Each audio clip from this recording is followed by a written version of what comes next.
Think of the smoothest golf swing you know. A golfer with silky, effortless tempo, the kind we all wished we had. Now there are a few candidates, but chances are you thought of one man, Freddie Couples. Couples' buttery golf swing tempo has been charming golfers for generations. But here's the real question. How does an average-sized guy hit the ball so far while making it look so easy?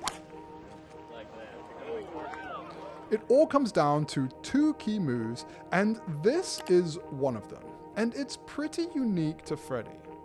But the other you can see every time he swings a club, and you can do the second one. It would actually probably really help you, so let's break it down.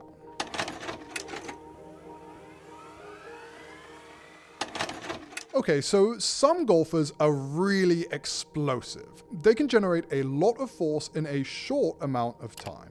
Think of Jon Rahm's swing, or players like Tony Finau. They produce swings like Mike Tyson's punches back in the day. Compact, but with massive force. But then there are players like Ernie Els and Vijay Singh, and of course, Fred Couples. Now, they take a different approach.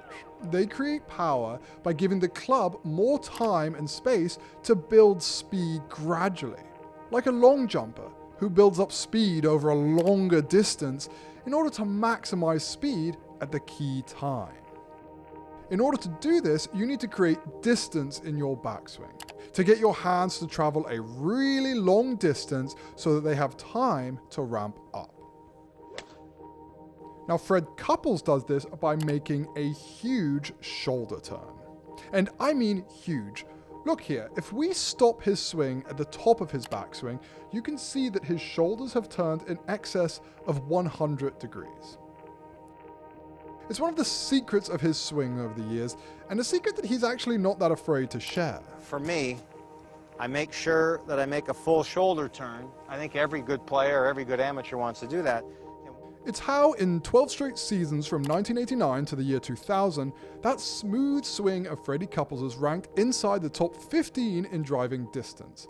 That's something that not even Tiger Woods has achieved on the PGA Tour. It's why fellow Tour pro Tommy Armour III gave Couples the nickname Boom Boom early in his career, saying he was amazed by the sound and distance Couples could create with his driver off the tee. Up into the hill. Third in driving distance on the PGA Tour. This is perfect. But the really interesting thing isn't just how much he turns, it's how Couples makes that turn. When most golfers make a backswing, their body moves around and to the right, and generally, their arms and club moves around with it. Everything turns together as one connected unit. But not Freddie. Watch closely and you'll see that he does it a different way. Look how his arms and his clubs move out and up towards the sky.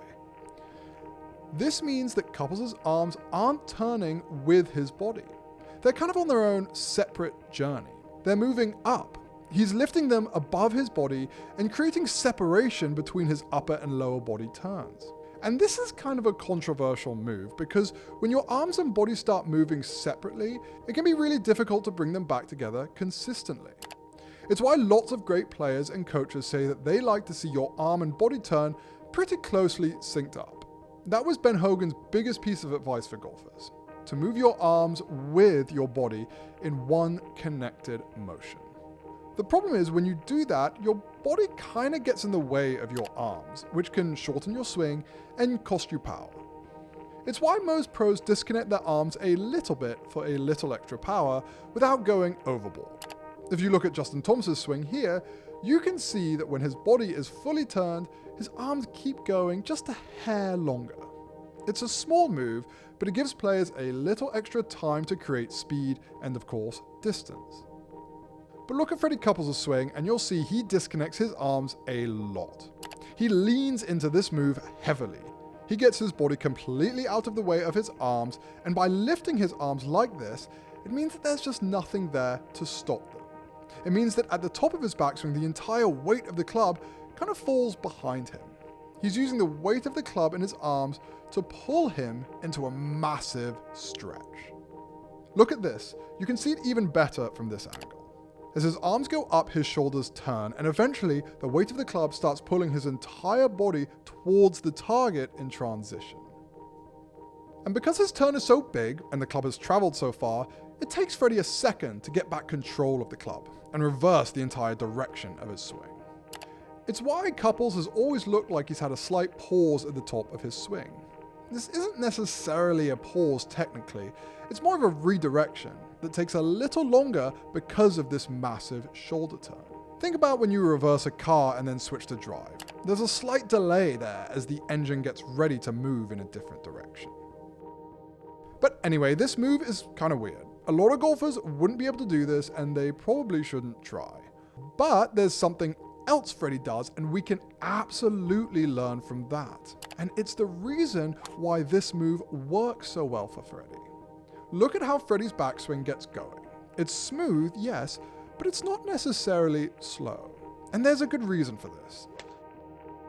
In John Novosel's book Tour Tempo, his analysis into the frame rate of thousands of different golf swings found that tour players' backswings are 3 times slower than their downswing.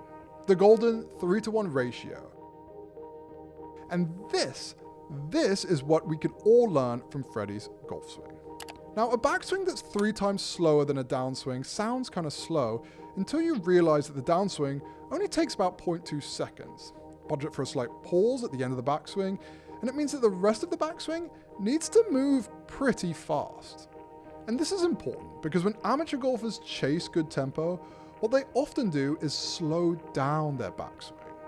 It's why many amateurs have a golf swing ratio of 4-to-1 or sometimes even 5-to-1. And it gives their entire move a really jerky look.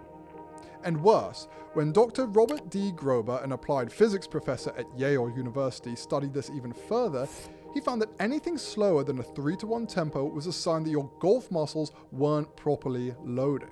And here's the really fascinating part. Whether it's Jon Rahm's forceful, compact move or Fred Couples' long, flowing one, both swings fit into the same 3-to-1 tempo ratio.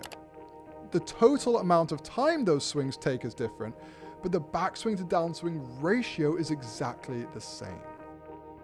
Because that ratio activates maximum power in your muscles, no matter who you are, while giving your tempo a more pleasing, even look. And that ultimately is the final piece of the Freddie tempo puzzle. If you want a smoother tempo, don't fall into the trap of going slower and slower. Remember that tempo isn't about slowing down, it's about keeping things even. If you want a smoother swing, think of Freddie. Match up your backswing and downswing rhythms, keeping that 3-to-1 energy alive. Start your backswing with purpose and energy. Stretch and then release. Doesn't bother Freddie. He ranks 21st in driving distance on the PGA Tour this year at the age of 49. And that one is well over 300.